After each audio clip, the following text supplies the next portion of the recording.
Hello नमस्कार साथियों, कैसे हैं आप सब लोग। बहुत बहुत स्वागत है आप सबका हमारे यूट्यूब चैनल ज़िंदगी बस शिव भजन पर। साथियों, आज आप लोगों को मैं एक ऐसे सिद्ध पुरुष की कुटिया का दर्शन कराने जा रहा हूं, जिनके बारे में जानकर एक हैरत में पड़ जाएंगे कि ऐसे भी सिद्ध पुरुष इस दुनिया में पैदा हुए हैं। ये एक ही बहुत ही प्राचीन कुटी है जिसको बाबा गंगादास के नाम से जाना जाता है। ये यूपी के एक गांव में कुटिया स्थित है। इसके बारे में मैं आपको बताता चलूं कि इस कुटिया के जो संत थे, जो इसमें रहा करते थे, जो इस कुटिया को देख लीजिए आप लोग, इस पे जो संत रहा करते थे, उनके बारे में एक कथा प्रचलित है कि जब इनकी मृत्यु नज़दीक आ गई तब इनको इस बात को पता चल गई थी कि इनकी मृत्यु अब हो जाएगी। तब इन्होंने अपने हिसाब से अपनी समाधि को निर्मित करवाया और उसको पूरब तथा पश्चिम की दिशा में निर्मित करवाया और अपने शिष्य से बताया कि मैं अब मृत प्राय होने जा रहा हूँ, अर्थात अपनी आत्मा को मैं इसी में विलीन करने जा रहा हूँ, लेकिन मैं मरूंगा नहीं, अर्थात मेरी मृत्यु नहीं हो रही है।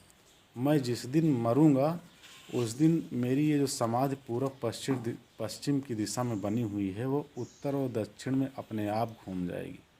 ऐसे सिद्ध पुरुष थे बाबा गंगादास।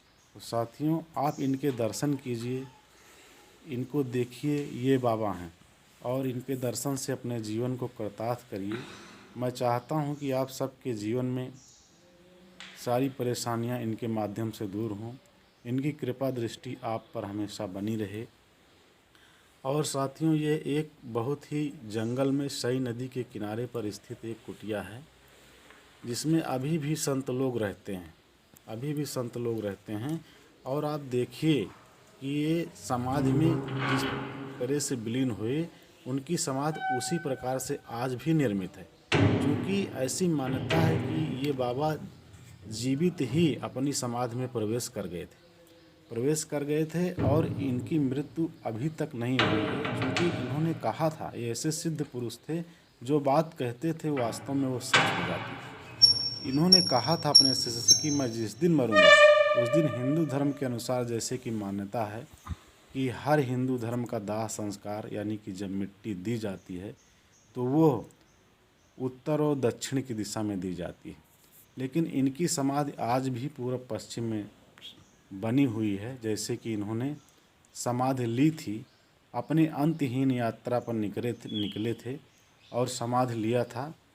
और साथियों, आप सभी लोगों से मेरा एक निवेदन है कि इन बाबा के दर्शन करके आप अपने जीवन को कृतार्थ करें तथा हमारे ऊपर भी अपना आशीर्वाद बनाए रखें।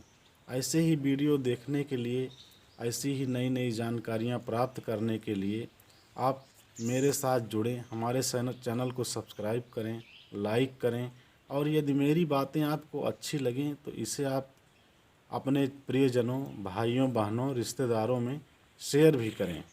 और मैं आपको बताना चाहूँगा कि ये इनकी कहानी एक पार्ट में ख़त्म नहीं होती, इनकी कहानी एक पार्ट में ख़त्म नहीं होती है।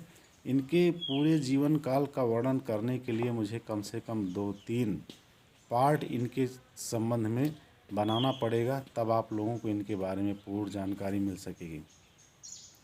तो इसलिए मैं चाहता हूं कि आप लोग मेरे परिवार का एक सदस्य बनिए। और मैं अपने बारे में थोड़ी सी आपको जानकारी दे दूं कि मैं यूपी के एक छोटे से गांव से बिलोंग करता हूं, गांव में निवास करता हूं और मूलतः मैं बीपीएल परिवार से हूं, अर्थात बिलो पॉवर्टी लाइन, गरीबी रेखा के नीचे जीवन यापन करता हूं। आपके सहयोग का आकांक्षी हूं। आप इन बाबा के दर्शन करिए, अपने जीवन को कृतार्थ करिए और मेरे ऊपर भी अपनी कृपा दृष्टि बनाइए। वो आप सिर्फ इसी तरह की वीडियो देखने के लिए आपको बहुत सारी जानकारी मिलती रहेगी हमारे चैनल के माध्यम से। आप मेरे साथ सिर्फ इतना कीजिए कि आप मेरे चैनल को सब्सक्राइब करो, लाइक करो, ताकि जैसे ही मैं अपनी कोई वीडियो अपलोड करूं वो आपको तुरंत मिल जाए। और ऐसी ही नई नई जानकारियां मैं आपको हमेशा प्रदान करता रहूं। इसी के साथ मैं आपको बताना चाहूँगा कि ये एक अंतर ध्यान हुए एक अंतहीन यात्रा पर निकले बाबा के अंतिम दर्शन कर लीजिए आप। और उसके बाद जैसा भी हो मैं आपको सेकंड पार्ट में बताऊंगा। जय हिंद।